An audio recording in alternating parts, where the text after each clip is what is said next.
It's that time of the year again, and we're moving out.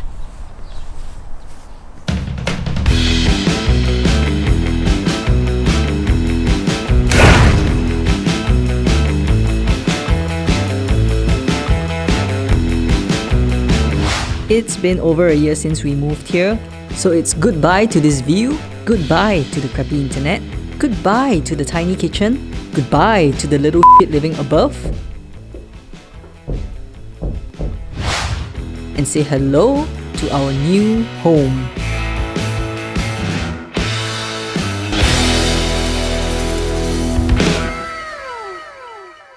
Well, hello viewers, welcome back to the channel. As you can tell, we've just moved into a new place. I mean, it's really a new place because you can smell the dust, steel, and fresh paint. I think this place finished construction sometime during mid last year. I'm not sure. But anyway, if anyone is moving to China, or if you're already here and plan to look for a new place to live in, well, my best advice for you is to look for a brand new estate, as in just finished construction. Why? Because let me tell you, when I first came to China, my friend told me to look for something new. I didn't listen because I was on a tight budget.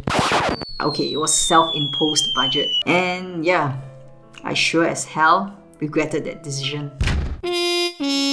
But anyway, let me show you guys the place that I used to live in. But I'm not taking a at that previous apartment because in fact, it was actually pretty decent. Alright, maybe apart from a few exceptions. Just hear me out, cause who knows, maybe it will help you with, what to look out for during your next apartment hunt here in China. So once you get through the front door, you arrive into this entry kitchen area. It's a very tiny space. Oh, and the kitchen doesn't have a stove. What? Yeah, the kitchen was kind of small, so there wasn't a place where they could install a stove. But thankfully, they gave us an induction cooker. So rule number 1, always check what is provided. Right, so we've got the typical exhaust hood here that does its job, but it's really a pain in the ass. See that flexible duct there? For God knows what reason, when it gets windy outside, as in on a windy day, that entire duct, along with the wall that it's connected to, will vibrate with a passion.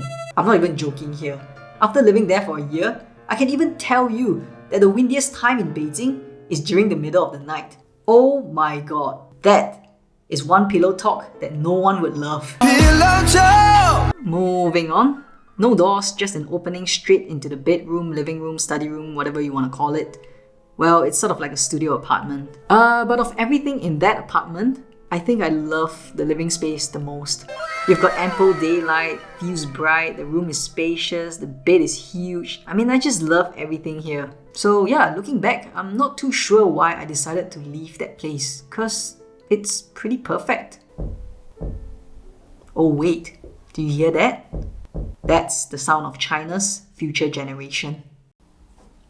I've got to wait for the stampede to stop before I can start recording. Definitely not gonna miss this one. Oh my god, just thinking about those kids living above gives me the headache again. But honestly, I don't blame them because after all, kids are meant to be hyper and active, right? Except last year, because of the COVID situation, a lot of schools were closed, which meant that they were constantly at home. And the stampede goes on and on and on. Sometimes all the way through till midnight. What? Yup, that's right. Bed freaking time. Emotional damage! But honestly, it's a very common thing here in China. Oh wait, maybe just in Beijing, I'm not too sure. But because the concrete slab that they use for construction is pretty thin or thinner than usual, so yeah, it gets very noisy. So maybe next time when you go for a house inspection, choose a time where most people are home, like after office hours, so you can get a feel of the overall environment when the neighbors are home, just to see if they are noisy or nice people. Oh yeah, you might also want to pick a windy day, just to see if you've got a noisy kitchen exhaust. The toilet was pretty alright, even though it was built quite a while ago. But just a couple of bad practices like sealing a hole in the wall with a fiber board. Look at that. In regards to the internet, it was back there. It's just the building itself. The infrastructure is too old to support the 5G network or the huge traffic going through. I mean, during the weekdays, it's fine, but once it hits after office hours or during the weekends, you can kiss goodbye to surfing the net. And also, when there's a renovation going on, which happens quite regularly in China in case you don't know, some of the wiring gets loose and there goes my internet. And when that happens, I have to call a technician down to my place to fix it every single time. Do you know how annoying is that? Hiya, why so weak? So weak. So, honestly, for your sanity's sake, pick a brand new apartment. So the last thing that I'm going to talk about regarding that previous apartment really isn't a complaint. It's more of something to take note of. And it's a really interesting thing. So luck and fortune are a big thing here in China. Well, I guess that's why people believe in fortune cookies or even the god of fortune. But anyway, it is believed that there are certain inauspicious numbers like 4, 13 and a whole bunch of others. And that previous apartment was constructed with no tolerance for any bad luck. Check out the numbers in the elevator.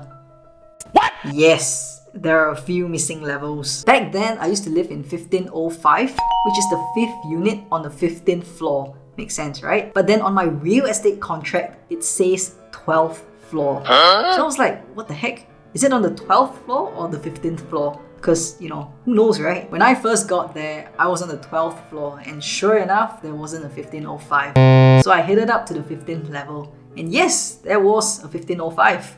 But I was standing outside of the door thinking to myself, is this the right unit?